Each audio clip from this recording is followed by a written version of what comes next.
बतावा कि तेरा चिंता फिक्र हवा कि ना हवा। हाँ ई बताई। हाँ रवा मर्दा बागी। हाँ हम मौकी बागी। हाँ रवा फिकिर बा कि ना चिंता फिकिर। देखा जब बेटी जवान होखल तब मतारी के चिंता फिक्र हो जाले हाँ कि हमर बेटी अब जवान हो गए। आज जब बेटा जवान होखले तब बाप के फिक्र लग जाले कि बेटा हमारा अब जवान हो गए। हाँ तो यही लिए हमरा टेंशन इतना माथे बढ़ गया बा हाँ कि हम का कही घर में बबी गौरव पार्वती जवान हो गई है। हाँ हर रात दिन अन्न खटानी सुततानी तब टेंशन हमरा बनले रहता कि कब बबी के शादी ब्याह करा बती तो कुछ हमरा माथा के टेंशन कम हो जाए। देखा हमारा विचार ये बा कि हर साल बाही सुखी तो हो जाले लेकिन इस साल गौरव पार्वती के शादी कर देती तो ईश्वर के बोझ उतर जाए। ये बतावा कि तू पैसा ऐसा रख ले बारू कि ना। हाँ रवे का महीने में से हाँ कबार के हाँ पैसा हम रख ले बानी ए बेटिया के बियाह खातिर हाँ 50,000 रुपया हम रख ले बानी। 50,000 रुपया रख ले बारू। हाँ तब 50,000 रुपया हम गांव समाज में हाथ हाथ फेर कले लेकिन गौरव पार्वती के ऐसा शादी कर दे। हाँ जी सही बात है। तो देखा घर के जितना कारोबार बा कि सब तू संभालना और जितना बाहर में काम बा बर बराती अपना कुटुंब वो सके हम संभाल ले। ठीक बा घर के पूरा काम धंधा हम अकेले संभाल ले। हाँ अरे वो बाहर के सब्जी। हाँ अच्छा ये बताओ कि तू ना खोल के रख लो कि पंडित जी के। ए जी हाँ हम ठाकुर जी के रखब। ठाकुर जी के। हाँ अरे वो पंडित जी के रखी। ठीक बा कि ठाकुर जी घरैया होखले अब पंडित जी होखले ना वो बहरिया होखले। हाँ तो कि घर के काम के लिए नावे ठाकुर ठीक रही। हाँ तो ठीक बा हम यहाँ से जाई बारी काशी में। हाँ कोई ऐसा पढ़े लिखे पंडित होई तो हम उनका के बोल के ले आए। ठीक बा।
पर मदार लगे दिया रावा जगाए तावाजे बाजी रहली चेरा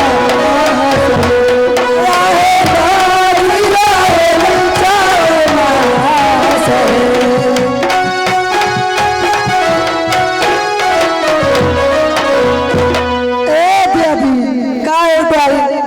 देखी सब दिन जब जरूरी रहेला ना जरूरी रहेला हाय हजाना ई बराबर हमनी के दूर पर आवेला। अरे नयो काम रहला तो ये दौर देते आवेला। आज हमनी के काम बा 75 का फोन कर देलिए एगो फोन नहीं उठावई आज आई बारा तो करे के बताया बानी कि काहे ना हमरा ई जग जुगबाओ काहे ना होय तरह ना होय तरह। देखी हमने घर में गौरव पार्वती की शादी बा आए में ठाकुर जी के पहले जरूरी बा तो एक काम करो ना का फोन करो आ ठाकुर जी के बुलाओ। ए ठाकुर जी बानिए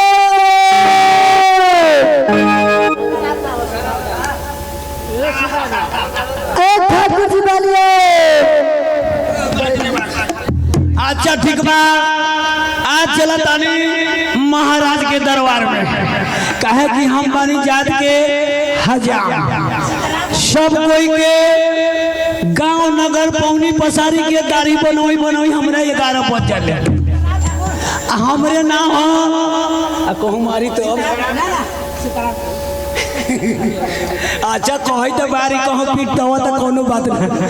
हमार नाम है सीताराम ठाकुर चलतानी मलकिली के काज हमरा से जरूरी पड़ गल बा हम चलतानी दरबार में।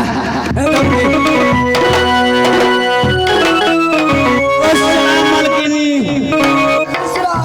ओ गोर लगाइले सलाम अलैकुम का मलकिनी का जरूरी हमरा से पड़ गया का बोली ई तो बताई। हाँ कहू जब रउआ पाल लेवे के रहेला अच्छा तो 7 हाथ के लगी लेके पहले दौड़ चलावेले।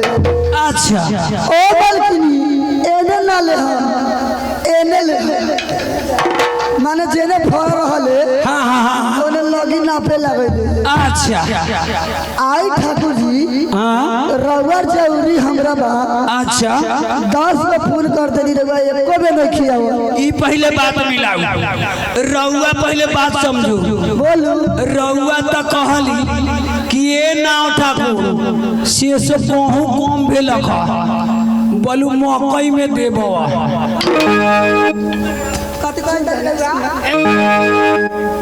कथी बोले ने मकई देवेला कहलिए कथी बुझाला सीधा कहा कि मलकिनी कहले रही मकई दे रउआ का बुझाला उहे बातवा तो हम कहि भाई ए ठाकुर जी हां तो ये सब मकई भी बढ़िया भेल बा अच्छा आलू भी बढ़िया भेल बा अच्छा और गेहूं भी बढ़िया भेल बा। तो का कहे के चाहता ए सब रउआ के हां 5 किलो से 5 किलो पसेरी से हां काटा पर तौल के दे। अच्छा जब रउआ तौल के दे पाका तई नाव ठाकुर काम करिए एकदम पाका करब हम अपने के डिप्टी से आई अपने के काम से हटने वाला नहीं की का कहे के चाहतानी से बताई। देखी ठाकुर जी बोली बबी गौरा पार्वती जवान हो गई भैया। अच्छा हम सोचतानी कि उनकर शादी ब्याह कर देती हाँ तो कुछ हमरे माथा के टेंशन कम हो जाए के लिए ये बोलैनी हां। हाँ बात सही है कहतानी कि जब लड़की जवान हो जाले तब मतारी के टेंशन बढ़ जाले हां ठाकुर जी आ लड़का जवान हो जाले तब बाप के टेंशन बढ़े लागला। जब रउआ कहतानी शादी करे के अच्छा के बात बा सब ये लगन में सब अपने शादी कर दिया कि अपने के देह हलुक हो जाए। देखी ठाकुर जी हाँ ई कहतानी कि रउआ तो कोनो ऐसा पंडित जी के बुला दी जे बबी के करम लक्षण नेक जो देखे उनका करम बा कैसन लक्षण बा कैसन नेक जो कैसन बा सुनी ना रउआ अरे बाप रे बाप, रात के दिन के रहन सहन बैठन उठन चलल बलवाल सब हम पंडित जी के जाना तानी। पंडित जी के नाम नानू जानी ले रहुआ ना पंडित जी बारन 3 भाई। अच्छा वो तीनों भाई के नाम सुन लो। सब ले बड़का भाई के बारन हाँ से हुनकर नाम बा लौका तिवारी।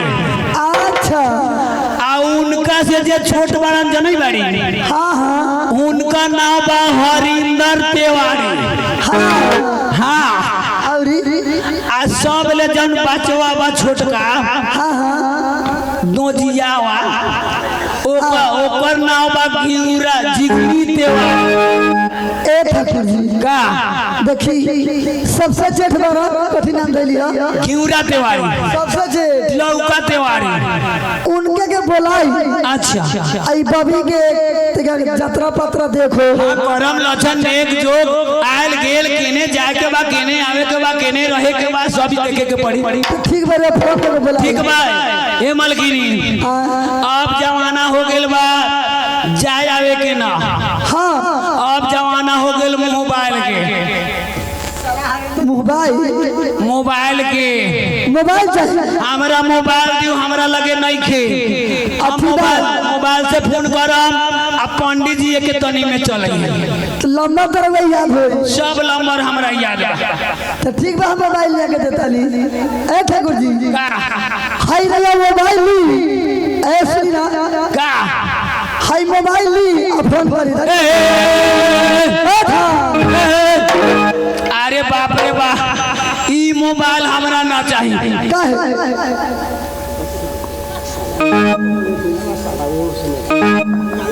ना हम ठाकुर ये सुनी। अच्छा बाद में सुनी ए मलकिनी बोली ना। अरे बाप रे भाई लाते चलावे वाला मोबाइल हम ना ले हम लाता चला वाला इस साला में चिन्हा पारे के होले ऐसे ऐसे ऐसे ऐसे आई ऐसे ऊ मोबाइल हमरा से ना चली। और राम बाबू जी वाला चली राम बाबू जी के मोबाइल उनकर तैयार न चली। हमरा चाहे बटन वाला मीडियम में।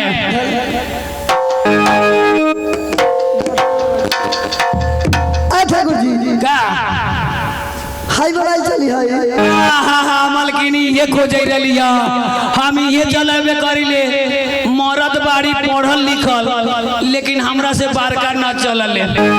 तली ना फूल लगा पंडित जी हमनी के घर के औरत सब बानी हाँ निपरे वाले की नेके तने में कौन दो फिल्म निकाल देतो ना ये के तनी में चले लगता सैया मोरा धके कोरा मोरा पर चढ़ई बाबा एक रात में चांद कपाल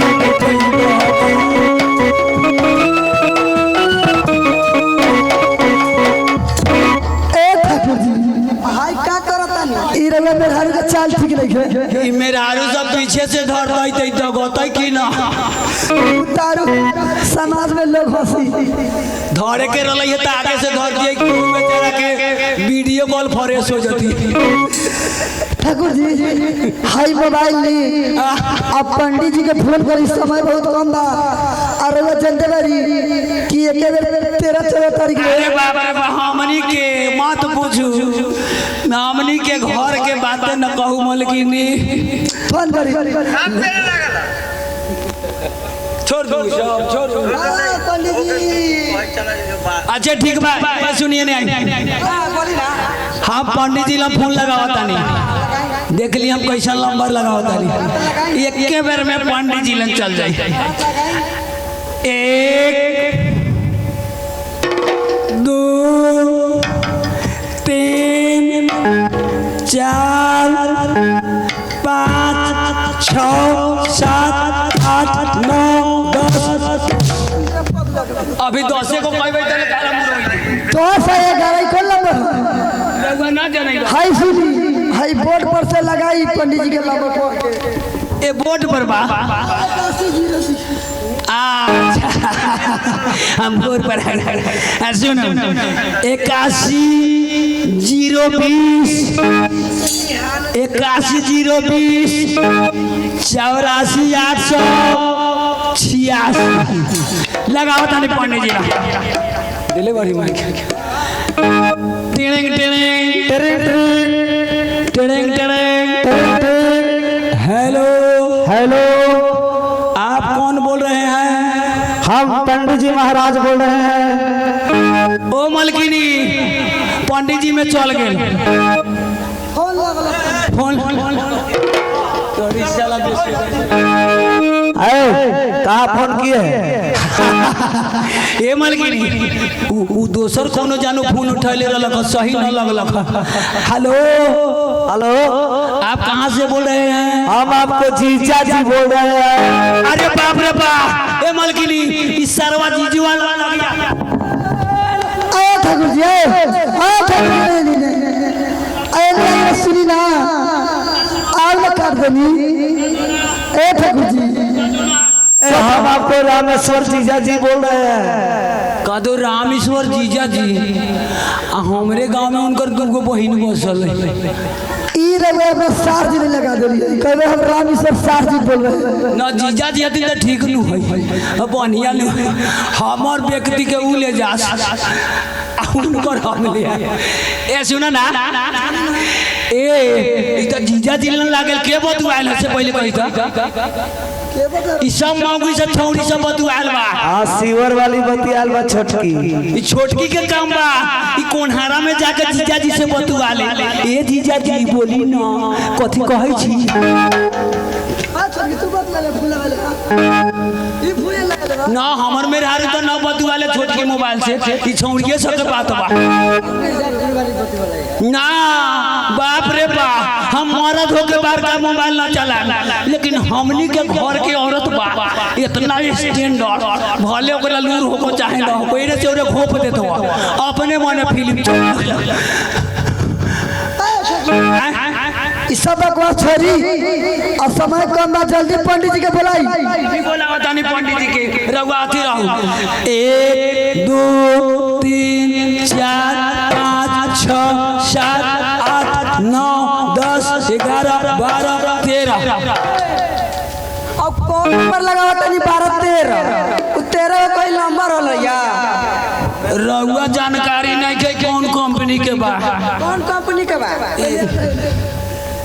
हाय सामान ना धरिया रख करिया ई त बता हमने मोबाइल चलाइले माइकवा का भेलै अच्छा पंडित जी हमने मोबाइल चलाइले तो में 10 के नंबर रहल आई कौन कंपनी के मोबाइल बा 11 12 13 ई कौन कंपनी है रउआ नानू जनै बारी ई नया कंपनी कलक हे ई कंपनी बा आयो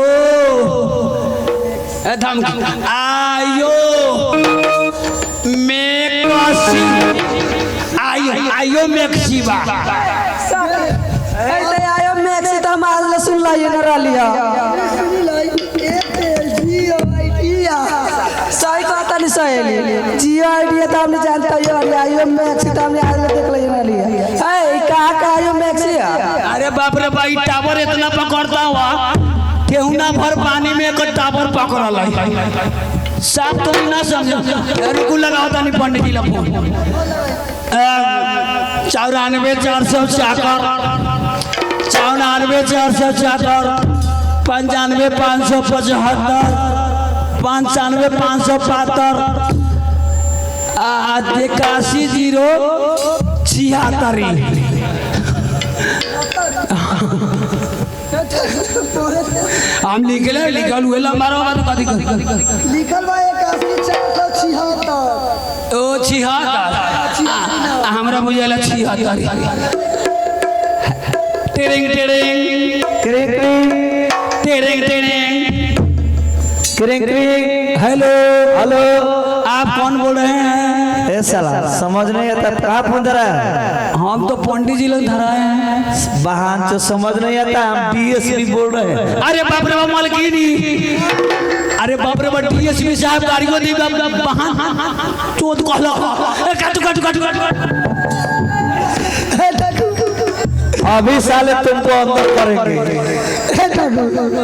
अभी भीतर करेंगे, अभी भीतर करेंगे। बाप रे बाप कई दिन भीतर करे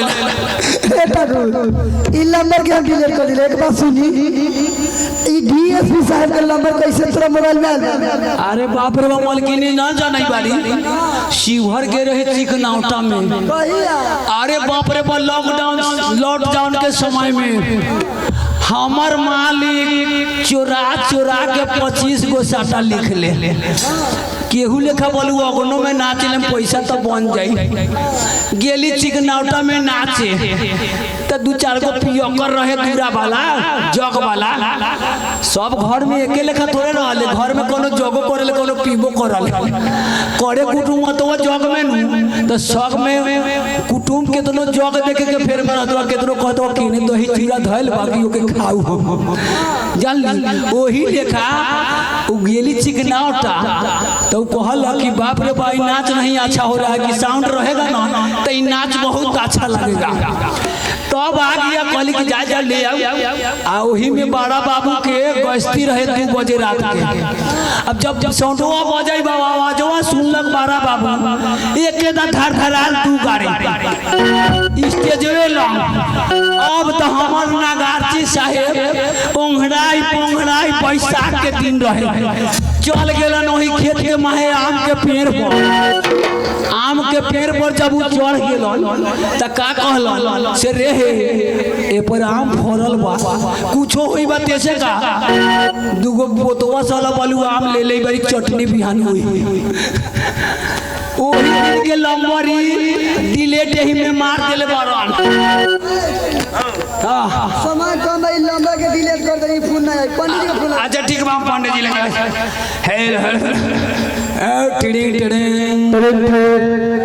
हेलो हेलो, आप कौन बोल रहे हैं? हम पंडित जी महाराज बोल रहे हैं। ओ मलकिनी ने होने के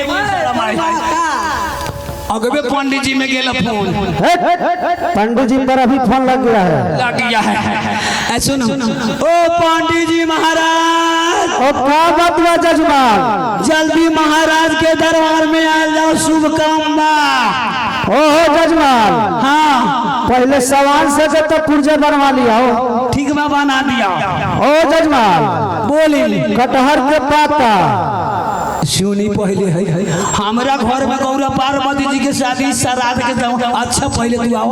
अच्छा बोली कटहर के पाता, अच्छा केरा के थम, अच्छा 1 मुट्ठी बालू, अच्छा उल्टा सरसों, अच्छा मध मक्खन, अच्छा 1 लीटर गौरैया के दूध और 1 लीटर महीने के घी व्यवस्था करके रखलो आगे लिखे। ई साला कहाँ से होते?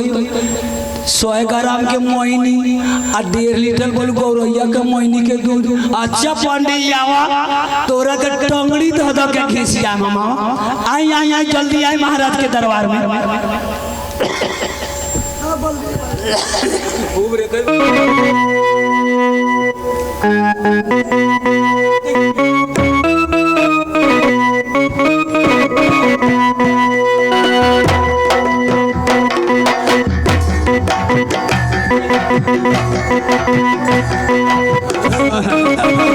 हम काशी जी के पंडित हैं, तपर में बिजोर। हम काशी जी के पंडित हैं,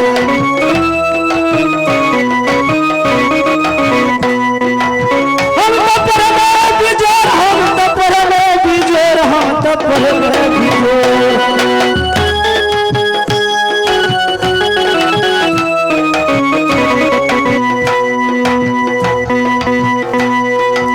सर चूड़ा 6 से कही हई रास्ता कैली भोर पवन जोरा पूरी कैली तयल मिलल होर। काशी जी के पंडित है, तपर में बिजोर। हम काशी जी के पंडित। अरे बाप रे बाप मलकिनी अरे दादा रे दादा सुना तानी क्या कहता का बोलू 64 चिवरा 9 दही नहाता कैली भोर हाँ हाँ अब 52 जोरा पूरी कैली तैयो न लागल ए ठाकुर जी का अगर जौना जग के घर में न होता ही न होता तो अगर जग न होता आई पेटा के 4 कट्ठा खेत ह ए ठाकुर जी हाँ ठीक है 4 कट्ठा खेत है पंडित जी के पंडित जी ना चाहिए एकरा के बेलगाव ओ हो जजमान ओ तई के खाई ए रउआ भाग मने हमरा ना चाहिए पंडित जी पेटा करा हमरा चाहिए निमन पंडित जी ओ मलकिनी ई रहला ना लौका तेवारी हम बोलावा तने घिउरा तेवारी के झिगुनी तेवारी ओ झिगुनी तेवारी बारी ओ बात बा जजमान जल्दी आ जाओ महाराज के दरबार में शुभ काम बा हम पंडित हई तिरहुतिया हो नैया झिगनी देवारी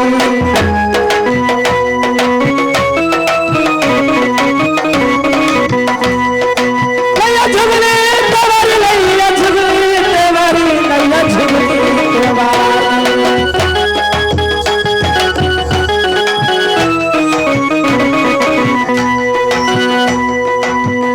पटिया मछरिया में हई काटा हो खेला पटिया मछरिया में हई काटा हो खेला खैले रहुआ वाला हम पंडित हई तिरहुतिया हो नैया झिगनी देवारी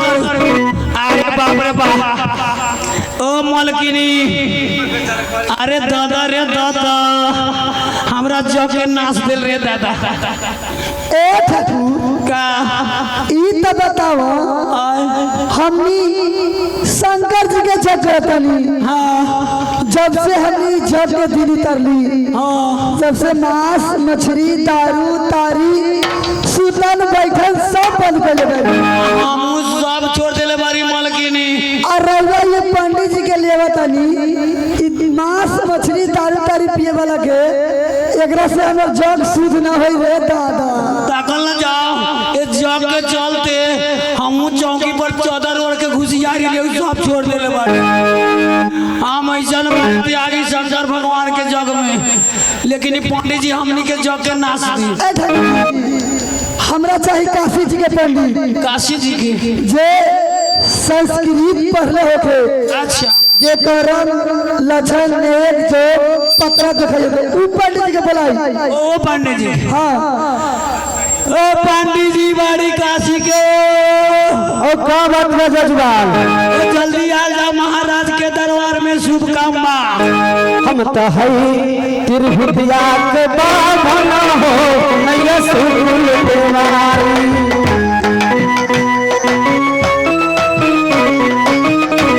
नैया सुकुल देवारी नैया सुकुल देवारी नैया सुकुल देवारी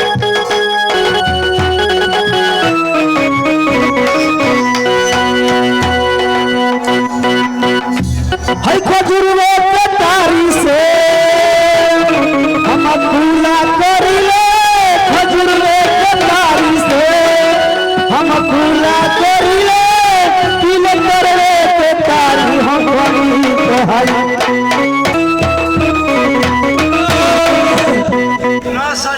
अरे बाप रे बाप हाँ ओ पंडित जी इससे पहले बतियाओ कि रउआ कहिया तारी पीले रही रउआ कहिया तारी पीले रही ओकर जवाब दी ओहो ओहो जजबा बोली जैसे कि पर के सलवा चल गई एगो जजमानका में अच्छा जजमानका में गेली तो जजमानी का कली के कि तार के तारी अच्छा गिलास में ढार के लेके आइले अच्छा तो कथी कहबे कि हे पंडित जी हाँ हाय चना इमृत बा हाय पी लियाओ का कहो जजमान हम तो इमृत समझ के पी गेली के ओ रउआ चनाई में समाज के भी हाँ ये सो के यहाँ पर पढ़िए ओ ठीक बा ए मालकिनी अब पूछा तनी से सुनी ओ पंडित जी हाँ रउआ तो महात्मा बारी हाँ पंडित जी के बेटा बारी हाँ पंडित जी के बेटा बारी हाँ हाँ सबले छोटा का हाँ रउआ बाप पंडित जी हाँ सब पंडित जी के जलमल बाड़ी सब पंडित जी के नहीं एगो पंडित जी ओ एगो पंडित जी के बेटा अब पंडित जी हाँ रउआ तो मातारियो पंडित जी के होई अच्छा सुन ए हम कहतानी कि पात्रा ले आइल बाड़ी ओहो जजबा अतरंग पतरंग 5 अकाउंट का थे जजमान के ठिकाना फोरम ओ धम तू मर देता के लग धमू ना अच्छा ये बात बा हाँ ए पंडित जी हेने आई सुनी काहे कि गौरा पार्वती जी के साथी बा शंकर भगवान के जग बा ई बतावल जाओ कि दोनों आदमी के कर्म लक्षण नेक जोग मिलावे के बा लेक जोग मिलावे के बाद ई बताओ कि शंकर भगवान के अगुवाई में के गिरे ओहो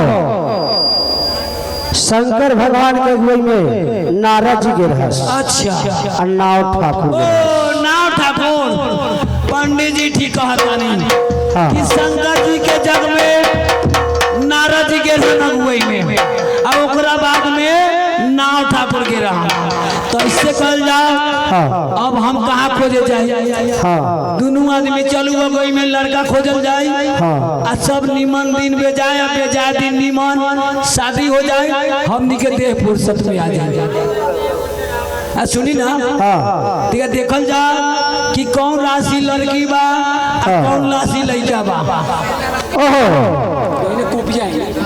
अपने के अपने के नाग बरंगवा अच्छा वो लड़की बा अच्छा और नर बरंगवा वो लड़का बा अच्छा जब एक में फुफियाई है भाई एक में छरब ओ तो टोटका मिल जाए हाँ ई बात आवल जाओ हाँ सिकौना भरे के यात्रा केती जुआ कैसन बा हो जजबा पूरी में के जतरा होई खुन्नत होई खतरा ई हमरा ना चाहिए हमरा बढ़िया दिन देखू कि कहूँ शुभ काम क के आ चल आई ओहो जजबा तो ई बनारसी में देख ले रही है अच्छा हमरा तिरहुता में देखे के होई तो देखो आज कौन दिन है आज दिन हाँ आज दिन बा मंगल कल कौन दिन रहे काल रहे मंगल उपरांत हो गेल बुध ओ मैंने कल मंगल रहे आज उपरांत बुध हो गेल और उपरांत बुध हो गया हाँ अब परसों कौन दिन रहे पीपे चौथा रोज शुभ पांचवा रोज पंडित जी बारी की चपाट सुनो जब जजमान ना बताई तब पंडित जी अपने कपार बताई कथी बताई ओ जजमान कह दी तब रउआ बता हाँ अच्छा ये बताओ जब कि पूर्व भरे के रास्ता ठीक बा कि पश्चिम भरे के ओहो सुख चली चरचारा अच्छा अब बुध दिन अपने के फिर सारा करेगा अच्छा चौमुखी रास्ता खुलल बा रउआ पूर्व दिशा में जा सकैले उत्तर दिशा में जा सकैले पश्चिम दिशा में जा सकैले दक्षिण दिशा में जा सकैले ओ 6 तारीख आ उपरांत 7 बा हाँ ई लगन तो बड़ा बढ़िया बा पंडित जी हाँ। तो ऐसे करू हमनी दुनू आदमी चलल जाओ अगुवाई में अब कहाँ खोजे जाओ आ गीत हरनी के कहू गायला ठीक है चलो से दूरपीठ में है